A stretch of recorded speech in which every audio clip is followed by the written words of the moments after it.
ওম নমঃ শিৱায় নমস্কাৰ বন্ধুসকল পুনে এটা গুৰুত্বপূৰ্ণ ভিডিঅ'লৈ স্বাগতম জনাইছোঁ। তুলা ৰাশি জাতক জাতিকাসকলৰ জুন জুলাই এই কেইটা মাহত বিশেষকৈ ভাল প্ৰতিফলন দেখিব। কিছুমান ক্ষেত্ৰত এনেধৰণৰ পৰিৱৰ্তন আপোনালোকৰ জীৱনলৈ লৈ আহিব যিখিনি আপোনালোকৰ বহুদিনৰ ইচ্ছা পূৰণ হ'ব পাৰে, যিখিনি আপোনালোকে পৰিকল্পনা কৰিছিল ভাবি আছিল। কিন্তু এই 3 মাহত বিশেষকৈ আপোনালোকে সাৱধানো হ'ব লাগিব। বিশেষকৈ জুলাই আৰু আগষ্টৰ এই সময়খিনিত কিন্তু সতৰ্কতা অৱলম্বন কৰিব লাগিব। কিছু ভাল খবৰে আপোনালোকৰ ঘৰখনত বিশেষকৈ সকলোৰে মাজত এটা শান্তিপূৰ্ণ ভাৱ আপোনালোকৰ বাতাবৰণটো ঘৰুৱাৰ যি পৰিৱেশটো বহুত বেছি ভাল কৰি তুলিব বুলি কৈছে। কিছু ক্ষেত্ৰত কিন্তু সাৱধান হ'ব লাগিব। আহকচোন গুৰুত্বপূৰ্ণ ভিডিঅ'টোলৈ আগবাঢ়িছোঁ। যদিহে নতুনকৈ চাইছে আমাৰ চেনেলটো ছাবস্ক্ৰাইব কৰি দিব, ভিডিঅ'টো পাৰিলে শ্বেয়াৰ কৰি দিব। এইকেইটা মাহত বিশেষকৈ আপোনালোকৰ বাবে অতি শুভ দেখা পোৱা গৈছে। বিশেষকৈ এই সময়ছোৱাত তুলা ৰাশি জাতক জাতিকাসকলৰ টকা পইচা হাতলৈ আহিব যদিও খৰচ তাতোকৈ বেছি হ'ব বুলি কৈছে। বিশেষকৈ জুন জুলাই আগষ্টৰ এইকেইটা মাহত আপোনালোকৰ ইনকাম বহুত হ'ব পাৰে, কিন্তু সেই অনুসাৰে আপোনালোকৰ যি ধৰণৰ ইনকাম কৰিব, যিমান ইনকাম কৰিব তাতকৈ বেছি খৰচ হ'ব পাৰে বুলি কৈছে। খৰচৰ মাত্ৰা আপোনালোকৰ বৃহৎ হ'ব বুলি কৈছে। সাঁচিব জানিব লাগিব, সঞ্চয়ৰ ওপৰত গুৰুত্ব দিব লাগিব। বিশেষকৈ ঘৰ বা আৰামৰ সৈতে জড়িত বিশেষকৈ কিবা এটা মেৰামতিৰ বাবে বৃহৎ পৰিমাণৰ ধন খৰচ কৰিবলগীয়া হ'ব পাৰে। বিশেষকৈ জুলাই মাহৰ এই সময়খিনিত আপোনালোকৰ বাজেটত অলপ বিঘ্ন হ'ব পাৰে। এই সময়ছোৱাত বিশেষকৈ মূলধন বিনিয়োগ কৰাৰ সময়ত অতি সাৱধান হ'ব লাগিব বুলি কৈছে। একে সময়ছোৱাত এই 3 মাহত বিশেষকৈ যদি আপুনি অতি কঠোৰ পৰিশ্ৰম কৰাৰ পিছত কম ফলাফল পায় তেন্তে একেবাৰে চিন্তা বেছি নকৰিব, কাৰণ এই পৰিস্থিতি বেছি দিন নাথাকিব। আৰু কৈছে যে জুলাই মাহৰ মাজভাগলৈকে আপোনালোকে আকৌ এবাৰ ব্যৱসায়ৰ ক্ষেত্ৰতে হওক, নিজৰ কৰ্মৰ ক্ষেত্ৰতে হওক পুনৰ শুদ্ধ পথত দেখা যাব বুলি কৈছে। একে সময়ছোৱাত অতিৰিক্ত কামৰ বোজাৰ বাবে আপোনালোকৰ স্বাস্থ্য ৰুটিন আৰু খাদ্যাভ্যাসৰ প্ৰতি যথেষ্ট গুৰুত্ব দিব লাগিব, নহ'লে পেটৰ লগত জড়িত সমস্যাবোৰ বাঢ়িব পাৰে বুলি কৈছে। এইকেইটা মাহত বিশেষকৈ তুলা ৰাশি লোকসকলৰ বাবে কেৰিয়াৰ আৰু ব্যৱসায়ৰ বাবে অতি শুভ। এই সময়ছোৱাত আপোনালোকৰ প্ৰেমৰ সম্পৰ্ক তীব্ৰতৰ হৈ পৰিব আৰু প্ৰেমৰ সংগীৰ সৈতে সুখৰ সময় কটাব। বৈবাহিক জীৱনত মধুৰতা থাকিব। পৰিয়ালৰ সৈতে পৰ্যটনস্থলীলৈ যোৱাৰ সম্ভাৱনা থাকিব। এই সময়ছোৱাত অবিবাহিত লোকৰ বিবাহ ঠিক হ'ব পাৰে, ভাল এটা প্ৰতিফলন দেখিব। আপোনালোকৰ ঘৰখনত বিশেষকৈ এই সময়খিনিত পাৰিলে আপোনালোকে প্ৰতিদিনে গণেশ চালিচা আপোনালোকে পাঠ কৰিলে উপকৃত হ'ব বুলি কৈছে। একে সময়তে এই ৰাশি জাতক জাতিকাসকলে সাহসেৰে ডাঙৰ ডাঙৰ প্ৰত্যাহ্বানসমূহ, সমস্যাসমূহ এই 3 মাহত অতিক্ৰম কৰিবলৈ সক্ষম হ'ব। বিশেষ কথাটো হ'ল যে এই কাম কৰি থাকোঁতে বিশেষকৈ এনেধৰণৰ বা সমস্যাখিনি সমাধান কৰি থাকোঁতে আপোনজনৰ সম্পূৰ্ণ সমৰ্থনো পাব। তেওঁলোকৰ প্ৰতি কিন্তু কেয়াৰফুল হ'ব লাগিব, তেওঁলোকৰ মনৰ ভাৱবোৰ বুজিব লাগিব। তেওঁলোকে যদি বিপদত সহায় কৰিছে আপুনিও তেওঁলোকক সহায় কৰক, সেইখিনি কিন্তু মনোভাৱ লাগিব বুলি কৈছে। কৰ্মৰ ক্ষেত্ৰত চিনিয়ৰসকলে আপোনালোকৰ প্ৰতি দয়ালু হ'ব। কিবা এটা কামত যদি আগবাঢ়ি গৈছে চিনিয়ৰসকলে সহায় কৰিব, হেল্প কৰিব আৰু সেইখিনি সহযোগিতা আপোনালোকে আগবঢ়াব নিজৰ ফালৰ পৰা। ব্যক্তিগত সম্পৰ্কৰ দৃষ্টিকোণৰ পৰা বিশেষকৈ এই 3 মাহটো আপোনালোকৰ অনুকূল বুলি ক'ব নোৱাৰি ইমান এটা। এই সময়ছোৱাত আপোনালোকৰ জীৱনসংগীৰ লগত কোনো ধৰণৰ বিবাদ হ'ব পাৰে মাজে মাজে। গতিকে মাজে মাজে যি ধৰণৰ বিবাদ বা তৰ্ক পেচালবোৰ পৰিহাৰ কৰিব লাগিব। অযথা অপ্ৰয়োজনীয় তৰ্ক পেচালে কিন্তু আপোনালোকৰ বৈবাহিক জীৱনত সমস্যাৰ সৃষ্টি কৰিব পাৰে। গতিকে ইজনে সিজনৰ আৱেগক বুজি পাব লাগিব। কিবা এটা ডিচিশ্যন ল'ব বিচাৰিছে, সিদ্ধান্ত ল'ব বিচাৰিছে, আলোচনা কৰক কেনেকৈ সমস্যাবোৰ সমাধান কৰিব, কেনেকৈ ছল্ভ কৰিব প্ৰব্লেমখিনি। সেইখিনি যদি আলোচনাৰ মাধ্যমেৰে যদি আগবাঢ়ে নিশ্চয়কৈ উপকৃত হ'ব। আণ্ডাৰষ্টেণ্ডিঙৰ প্ৰয়োজন আছে, বুজাবুজিৰ প্ৰয়োজন আছে স্বামী স্ত্ৰীৰ মাজত এই 3 মাহত। গতিকে ধ্যান ৰাখিব। আৰু যেতিয়া আপোনালোকৰ মাজত বুজাবুজিখিনি যথেষ্ট পৰিমাণে বৃদ্ধি পাব, নিশ্চয়কৈ ডাঙৰ ডাঙৰ সমস্যাখিনি যেনেকুৱা ধৰণৰ চিটুৱেশ্যন নহওক, যেনেকুৱা ধৰণৰ প্ৰব্লেম নহওক আপোনালোকে ছল্ভ কৰিব পাৰিব ইজিলি। গতিকে ধ্যান ৰাখক। এই সময়খিনিত ঘৰ পৰিয়ালৰ লগত জড়িত যিকোনো বিভ্ৰান্তি আপোনালোকৰ চিন্তাৰ কাৰণ হৈ পৰিব পাৰে। গতিকে এইখিনি ক্ষেত্ৰত কিন্তু অলপ ধৈৰ্য ধৰি আগবাঢ়িব লাগিব। অৱশ্যে অৱশেষত আপুনি আপোনালোকৰ বুদ্ধিমত্তা, আপোনালোকৰ বিচক্ষণতাৰে বিশেষকৈ যেনেকুৱা ধৰণৰ সমস্যা নহওক কিয় সেই সমস্যাখিনিৰ লগত জড়িত হৈ আপোনালোকে সমস্যাখিনি সমাধান কৰিব পাৰিব। ব্যৱসায়ৰ ক্ষেত্ৰতো এই 3 মাহত বিশেষকৈ নিয়োজিত লোকসকলে হঠাতে ডাঙৰ লাভ কৰিব পাৰে, কিন্তু ধৈৰ্যৰে ধন বিনিয়োগ কৰিব লাগিব, ধৈৰ্যৰে ব্যৱসায়ৰ ক্ষেত্ৰত আগবাঢ়িব লাগিব। প্লেনিং মাষ্ট বি আপোনালোকৰ প্ৰয়োজন আছে। প্লেনিং কৰি পৰিকল্পনা কৰি আগবাঢ়িব লাগিব এই 3 মাহত। বিশেষকৈ ধ্যান ৰাখিব লাগিব কিছু ক্ষেত্ৰত, বিশেষকৈ ডাঙৰ বিনিয়োগ কৰোঁতে সাৱধান হ'ব। আনহাতে নিয়োজিত লোকসকলে উপাৰ্জনৰ অতিৰিক্ত উৎসৱ লাভ কৰিব পাৰে এই 3 মাহত। সংগীৰ সৈতে সময় কটাবলৈ সুযোগ পাব। প্ৰেমৰ সংগীৰ সৈতে বৈবাহিক জীৱনৰ সুখ আৰু সম্প্ৰীতি বাঢ়িব। জুলাই মাহটোত পৰিয়ালৰ সৈতে সুখৰ সময় কটাবলৈ সুযোগ পাব। কিন্তু আপোনালোকে প্ৰতিকাৰ স্বৰূপে আপোনালোকে এটা কাম কৰিব, নিতৌ সূৰ্য ঈশ্বৰক আপোনালোকে পানী আগবঢ়াওক ৰাতিপুৱাৰ সময়খিনিত, আৰু ভগৱান শ্ৰী বিষ্ণুৰ মন্ত্ৰ আপোনালোকে জপ কৰক বুলি কৈছে। বিশেষকৈ জুলাই মাহৰ শেষলৈ এই ৰাশিৰ লোকসকলৰ বাবে শুভ আৰু উপকাৰী হ'ব কিছু ক্ষেত্ৰত। এই সময়ছোৱাত আপুনি আপোনালোকৰ সাহসেৰে ডাঙৰ ডাঙৰ প্ৰত্যাহ্বানসমূহ অতিক্ৰম কৰিবলৈ সক্ষম হ'ব। বিশেষ কথাটো হ'ল যে এইবোৰ কাম কৰি থাকোঁতে আপোনালোকে আপোনজনৰ সহায় পাব, সহযোগিতা পাব, ছাপোৰ্ট পাব বুলি কৈছে। একে সময়তে কিন্তু আপোনালোকে নিজৰ ধৈৰ্য বজাই ৰাখিব লাগিব, নিজৰ খং ৰাগবোৰ আপোনালোকে বজাই ৰাখিব, বিশেষকৈ নিয়ন্ত্ৰণত ৰাখিব লাগিব বুলি কৈছে।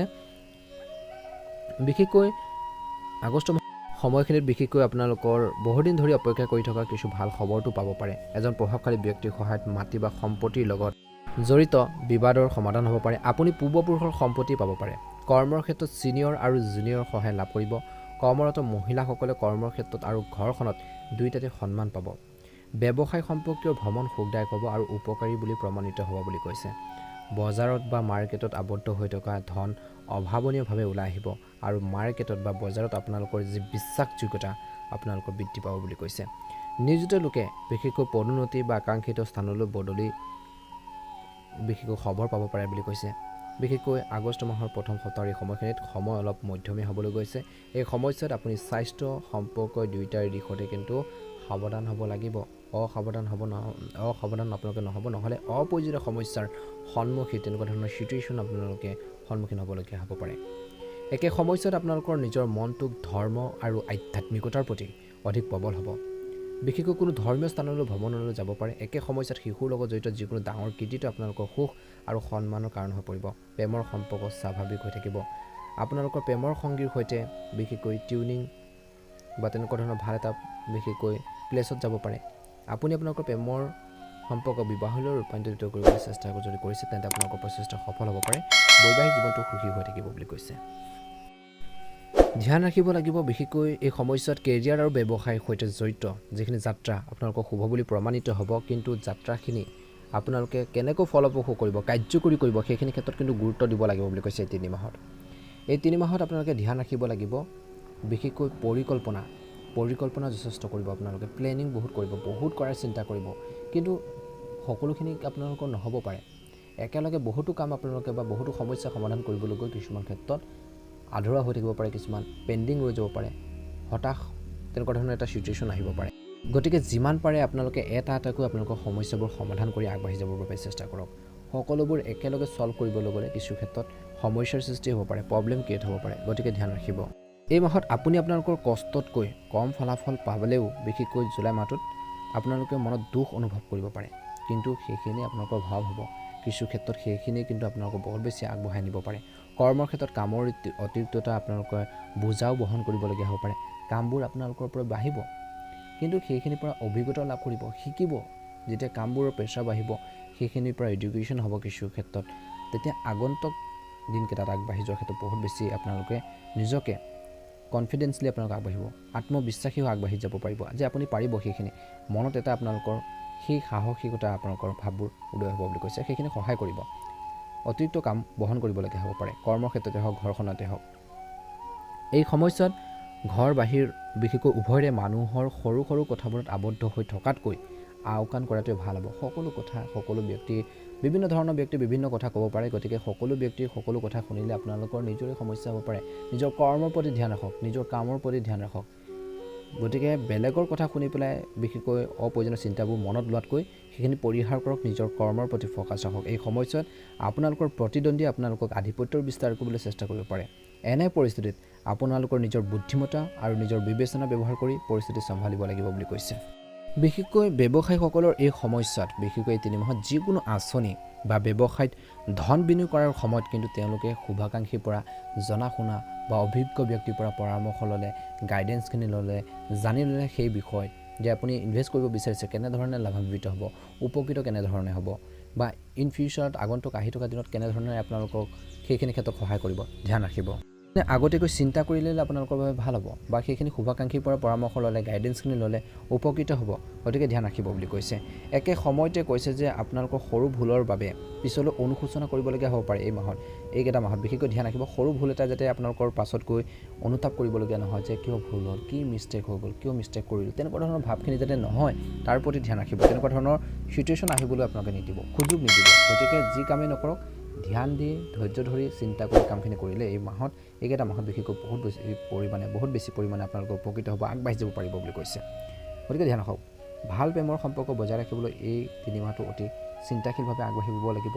বিবাহ বা বৈবাহিক জীৱনত আপোনালোকৰ সুখ সমৃদ্ধি বৃদ্ধি কৰিবৰ বাবে স্বামী স্ত্ৰীয়ে ইজনে সিজনৰ অনুভৱ বুজি পাব লাগিব। ছাত্ৰ ছাত্ৰীসকলে পঢ়া শুনাৰ প্ৰতি বহুত বেছি একাগ্ৰতা দেখুৱাব বা পঢ়া শুনাৰ ক্ষেত্ৰত এটেনশ্যন দেখুৱাব বুলি কৈছে। বিশেষকৈ এইকেইটা মাহত আপোনালোকে যিমান পাৰে ভুল লগ সংগৰ পৰা বেয়া লগ সংগৰ পৰা আঁতৰি থাকক বুলি কৈছে। বেয়া বন্ধু বেয়া লগ সংগে আপোনালোকৰ সমস্যাহে ক্ৰিয়েট কৰিব পাৰে। গতিকে ভাল মানুহৰ লগত আকৌ ভাল সংগৰ লগত আকৌ দুটা কথা জানিবৰ বাবে চেষ্টা কৰক, শিকিবৰ বাবে চেষ্টা কৰক। সেইখিনি ক্ষেত্ৰত গুৰুত্ব দিলে আগন্তুক আহি থকা দিনত আপোনালোকৰ বাবে উপকৃত হ'ব। প্ৰতিদিনে পাৰিলে আপোনালোকে দুৰ্গা চালিচা আপোনালোকে পাঠ কৰক বা তেওঁ কোনো এটা মন্ত্ৰ আপোনালোকে জপ কৰক, ভাল এটা প্ৰতিফলন দেখিব।